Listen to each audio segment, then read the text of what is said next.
저희가 방금 찬송가 사철의 봄바람 불어있고 찬송을 했는데 우리 실질적으로 가족을 좀 들여다보면은 그렇게 정말 복된 가족보다는 오늘 우리 창세기 42장에 나와 있는 요셉의 가족과 좀 더 가깝지 않나 생각이 들죠. 참 가족 안에 화목이 참 그렇게 어려운지 모르겠습니다. 오늘 이 창세기 42장의 그 18절부터 38절에 나오는 내용은 정말 괴로움이 가득하고 두려움이 가득한 그런 가족의 모습을 보여줍니다. 이 야곱의 아들들이 애굽에 양식을 구하러 간 건데 정말 이렇게 그 일이 이렇게 복잡하게 꼬이고 정말 이러지도 저러지도 못하는 그런 미궁 속으로 점점 더 빠져들어가면서 20년도 넘은 그 정말 아픈 기억을 이렇게 떠올리게 되는 그런 괴로운 일이 될 줄 누가 알았겠습니까? 그래서 오늘 참 긴 이야기를 읽었지만 참 생지옥이 따로 없습니다. 그렇죠? 어떻게 해야 될지 모르겠어요.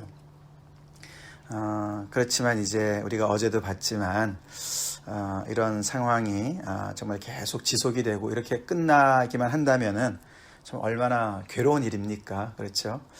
참 가족은 참 복인데 좀 인원이 많으면 많을수록 더 복잡하고 그 복잡한 정말 그 가족사가 참 그렇게 우리한테 괴로움을 주고 안식을 주지 못하는 참 그런 일들이 비일비재하지만 그러나 하나님이 함께 하시는 가족, 이 야곱의 가족은 특별하지 않습니까? 하나님께서 돌보시는 가족, 그 결말이 참 아름답게 끝날 것을 우리가 소망해 보면서 오늘 이 말씀을 또 이렇게 묵상하게 됩니다. 45장에 참 하나님의 주신 꿈대로 이루어지는 그 길이 참 험난한데 오늘 이렇게 가만히 보면은 결국 이제 사실 어떻게 보면은 요셉이 굉장히 이렇게 일을 꾸미는 것 같지 않습니까? 어떻게 보면은 참 잔인하게 보이고 형들을 굉장히 괴롭히는 것 같고 정말 이렇게 저렇게 잔꾀를 써가지고 형들을 계속해서 이렇게 죄책감이 더 들게 하고 이제 이렇게 되는 것 같지만 참 그런 과정을 통해서 형들은 점점 더 자신들의 어떤 꼭 돌아봐야 되는 그 문제를 돌아보게 되는 그런 계기가 되는 것 같습니다. 그런 면에서 볼 때 요셉이 그냥 정말 너무나 꼴도 보기 싫을 것 같은 그런 형들과 그냥 의절해버리고 자기가 당한 거 그대로 갚아버리면은 정말 오히려 더 간단하고 쉬울 것 같은데 그도 함께 괴로워합니다. 그래서 정말 형들의 정말 쾌쾌 묵은 죄를 해결하기 위해서 해결하는 것을 돕기 위해서 자기 스스로도 이런 아주 고통스러운 과정을 겪으면서 그들의 회개를 어떻게 보면 돕는 것과 같은 그런 모습을 또한 우리가 보게 되지요.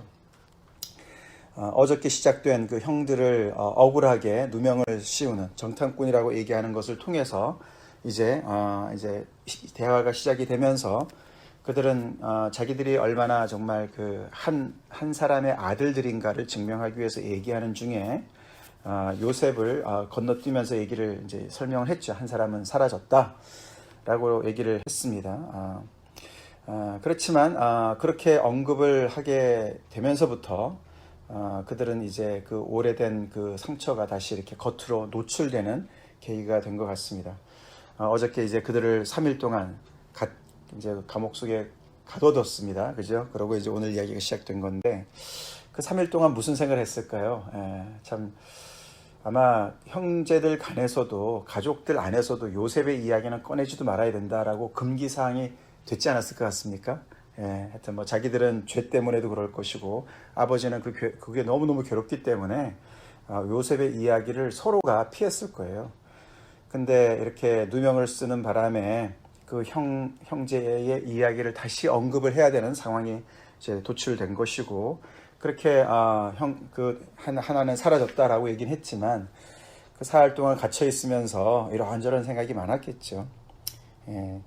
근데 이제 요셉이 이들 중에 한 사람만 남게 하고 너희들은 양식을 가져가서 또 그 배고픔을 굶주림을 해결하고 그러고 한 사람을 그리고 너 막내 동생을 데리고 와라. 그럼 내가 믿어주겠다라고 이제 얘기를 하면서 더 이 문제를 이제 진전시키는 가운데 그들은 정말 그더 이제 그 동생 이야기를 생각할 수밖에 없는 상황에 있는 것이죠.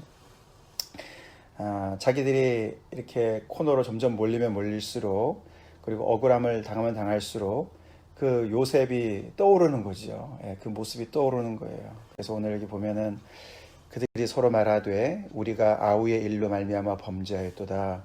그가 우리에게 애걸할 때에 그 마음의 괴로움을 보고도 듣지 아니하였다. 지금 자기들이 억울하게 당해 보니 그 요셉이 정말 생각이 나는 거죠. 그때 그렇게 정말 애걸복걸하는 그 동생을 자기네가 너무나 정말 완전히 그냥 무시해버리고 그를 듣지 않고 그를 그냥 팔아버린 그런 죄가 그대로 드러나는 거죠. 데자뷰처럼 그렇게 나타나는 것이죠. 그래서 이 괴로움이 우리가 지금 당하고 있는 것이다 라고 이야기를 하고 있습니다. 이들은 미움에 사로잡혀서 그 당시에 공감 능력을 상실했었습니다. 근데 이제 이렇게 자기들이 그 입장에 처해지니까 정말 자기들이 괴로움을 당해 보니까 그 동생이 얼마나 그때 힘들었을까 그 생각이 드는 거죠.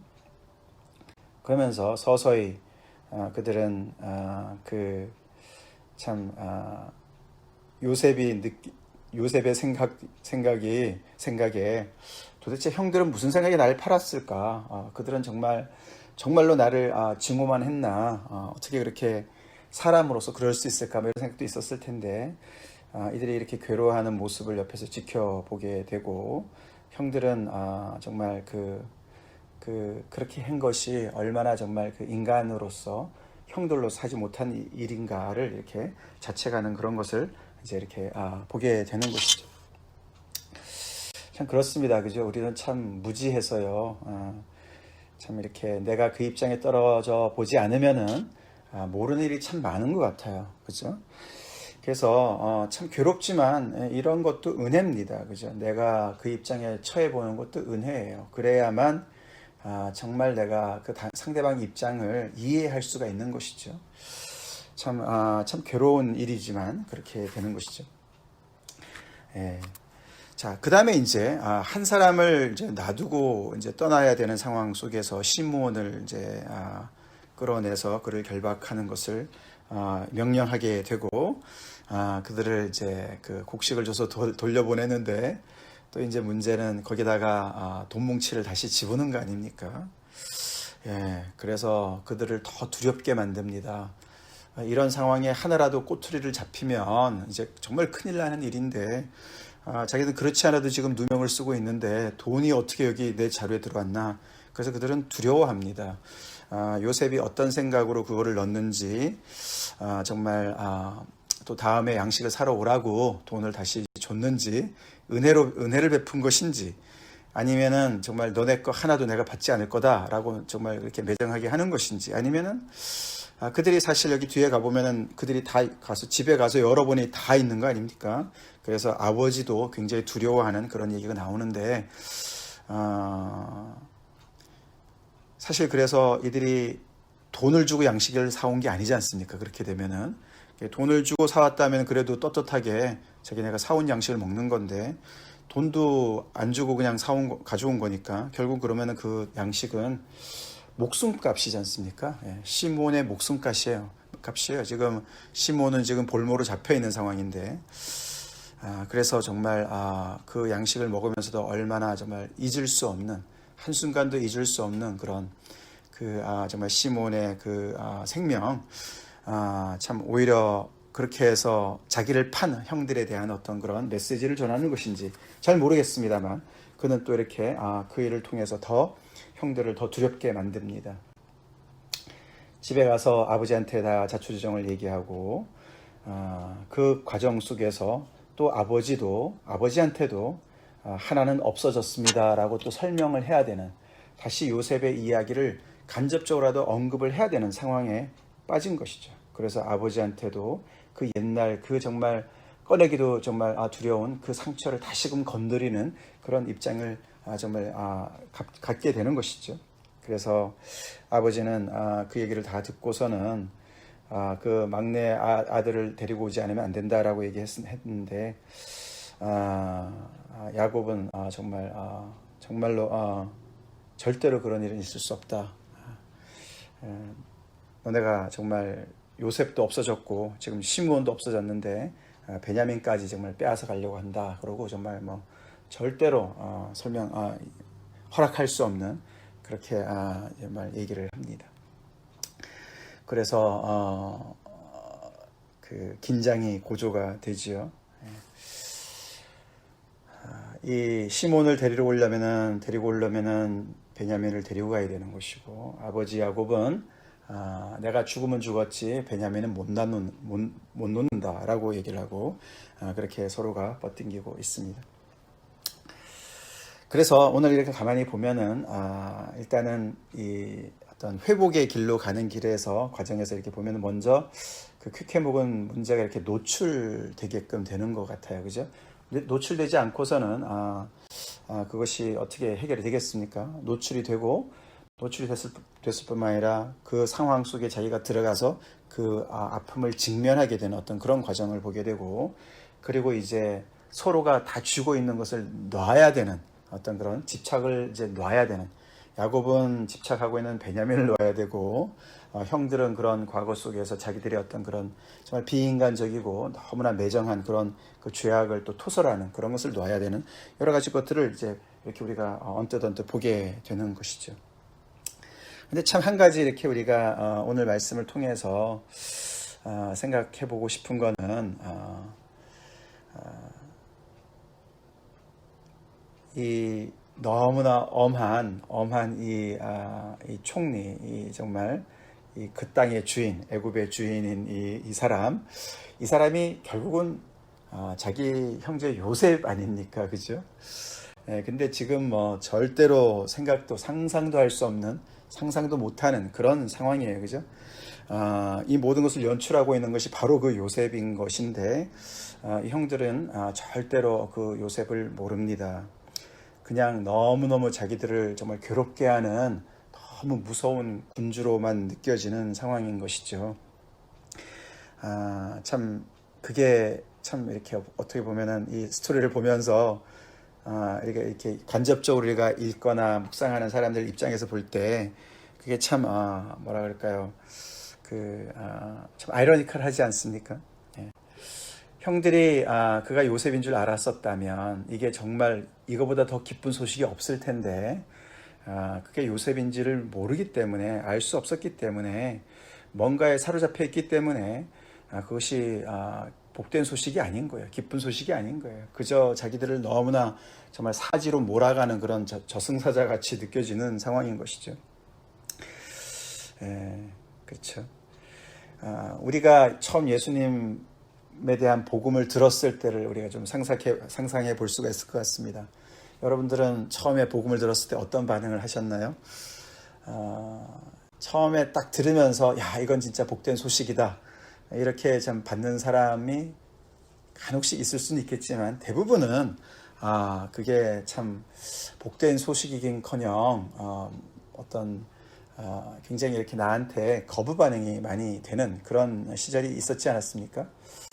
우리가 참 좋은 일도 있지만 양식을 구하러 형들이 갔는데 양식도 구했지만 그 양식만 구한 것이 아니에요, 그죠? 엄청나게 이렇게 정말 괴로움을 함께 느끼고 있습니다, 그죠? 그런 것처럼 이 복음을 들으면 좋은 것도 있지만은 또 내려놔야 되는 것도 있는 거잖아요, 그죠? 회개하라 그러고 이게 뭐 내 인생이 내 거가 아니라 그러고 말이죠. 뭐 나보다 하나님보다 가족을 더 사랑하면 안 되고 뭐 이런 거 있잖아요, 그죠? 이런 여러 가지 것들을 들으면서 참 그 복음이 정말 진정으로 복음이라고 생각하기는 참 어려운 그런 시절 우리가 겪습니다. 그래서 하나님을 굉장히 엄한 주인으로 우리가 오해하기도 쉽고, 이게 복음이 진짜 복음인 것 같은 그런 정말 것을 깨닫는 데는 좀 시간이 걸리지 않습니까? 이제 그런 걸 우리가 같이 좀 생각해 볼 수가 있어요. 근데 이 같은 요셉이 나중에 보니까 사실 형들의 이 죄를 정말 어떻게든지 회개할 수 있도록, 그래서 화해의 자리로 갈 수 있도록 도와준, 그리고 자기네 이런 죄를 그대로 정말 용서해 주는 그런 하나님의 은혜를 정말 이렇게 전해주는 그런 정말 그런 동생의 얼굴입니다. 똑같은 얼굴이에요, 그죠? 우리가 복음을 점점 깨달으면 깨달을수록 하나님께서 우리에게 정말 코너로 모시면서 회개케 하시는 그것이 결국은 나를 위해서 하는 건데, 내가 집착하고 있는 것을 내려놓으라고 하는 이유는 하나님께서 그걸 뺏어가려는 것이 아니라 결국은 나의 어떤 복제를 위해서, 나의 행복을 위해서, 나의 자유를 위해서 하는 것인데, 우리는 이렇게 오해할 때가 참 많이 있습니다. 우리는 복음을 얼마나 복음으로 보고 있습니까?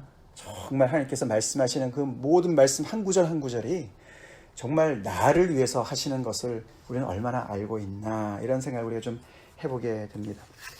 잠깐 그렇게 생각을 해보게 되고, 자, 그래서 오늘 이제 다시 이야기로 돌아와서 참 혹시 우리의 어떤 그런 현재 우리가 처해 있는 이런 관계성에서의 문제를 우리가 좀 더 조명해 볼 때, 혹시 데자부 같은 정말 어떤 상황 속에 지금 빠져 계십니까? 이게 지금 당하고 있는 어려움이 있는데, 그걸 보면서 뭔가 깨닫는, 내가 잘못한 깨달음이든지, 아니면은 정말 어떤 다른 사람을 억울하게 했던 어떤 그런 깨달음인지, 그런 것이 있다면은, 데자뷰가 있다면은, 우리는 거기에서 정말 이렇게 다시금 되돌리려고 하는, 하나님 앞에 기도하고 고민하고 그렇게 정말 하나님 앞에 나아가는 것이 필요한 것 같습니다. 그리고 공감 능력을 우리가 좀 생각해 봐야 됩니다. 공감 능력. 요즘에 이 트럼프에 대한 그런 많은 크리티시즘 중에 공감 능력이 제로다, 그런 얘기들을 합니다. 우리가 참 그리스도인들로서 특별히 정말 공감 능력은 굉장히 중요한 것 같습니다. 다른 사람의 입장을 이해하는 것. 이 형들처럼 이렇게 너무나 정말 억지로 이렇게 이런 상황 속에 들어가서 깨닫는 것보다, 정말 우리가 하나님이 주시는 그런 정말 그런 긍휼의 마음을 가지고, 우리가 꼭 그 입장에 안 들어가 있다 하더라도 그 사람의 상대방의 입장을 이해할 수 있고 함께 느낄 수 있는 그런 공감 능력은 너무너무 귀한 것이죠. 특별히 요즘과 같은 이런 어려운 시절에 우리가 상대방의 정말 괴로움과 아픔을 공감할 수 있는 그런 마음이 너무나 중요합니다.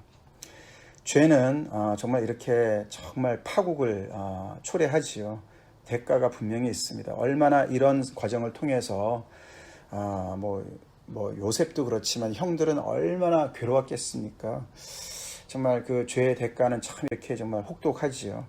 그렇기 때문에 우리는 다시 한번 참 특별히 이 관계성 속에서 내가 정말 막대하는 사람들이 있지 않나, 내가 정말 참 회개해야 상대방의 괴로움이 해결되는 그런 문제가 있지 않나 돌아보면서 하나님 앞에 또 겸손하게 나아가는 오늘이 되길 간절히 바랍니다. 같이 기도하시겠습니다.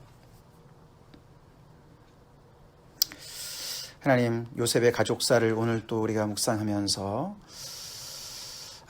참 한번 깨어진 관계가 다시 회복되는 그 과정은 그 당사자들도 얼마나 정말 괴롭고 힘든 과정을 겪어야 할 뿐만 아니라 하나님의 그런 놀라운 치유의 손길이 얼마나 필요한지 저희가 보게 됩니다. 하나님, 우리 각자가 속해 있는 우리의 육신의 가족들, 또 우리 하나님의 정말 그 놀라우신 은혜로 아버지 한 지체가 되어서 한 몸을 이루고 있는 우리 이 공동체 안에서 아버지, 우리가 정말 이렇게 참 우리의 부족함으로 우리가 또 깨어진 관계가 있다면 주님, 이 요셉의 이야기를 통해서 참 우리가 돌아보길 원합니다. 아버지, 참 다시 떠올리기도 싫은 그런 과거의 상처가 어떤 이유에서든지 다시 노출되게 되고 직면하게 된다면 그것은 회복으로 가는 좋은 하나님의 은혜인 것을 저희가 고백하게 도와주시고, 하나님, 괴롭지만 또 직면할 수 있는 용기를 주시고, 그래서 아버지, 참 이런 모든 이 부정적이고 너무나 참 지옥과 같은 이런 상황이라 할지라도 그것을 잘 주님의 도우심으로 견뎌내서 주님 온전한 화목으로 가는 그런 아버지 복이 있기를 간절히 기도합니다. 하나님 또한 이 요셉의 형들을 향한 모습을 보면서 참 우리가 형들이 요셉을 오해했듯이 우리가 하나님을 오해하지 않게 도와주시고, 하나님께서 우리에게 말씀하시고 명하시는 모든 일들, 참 그것이 얼마나 복된 소식인지 우리의 비뚤어진 눈과 시선과 마음을 돌이켜 주셔서 하나님의 그 정말 놀라우신 그 아버지, 우리를 위해서 늘 말씀하시는 그 말씀을 아버지 생명보다 더 귀하게 여기고 하나님을 뜨겁게 사랑하며 청종하고 순종하는 저희의 삶이 되게 하여 주시옵소서. 예수님 이름 받들어 간절히 기도 올려옵나이다. 아멘.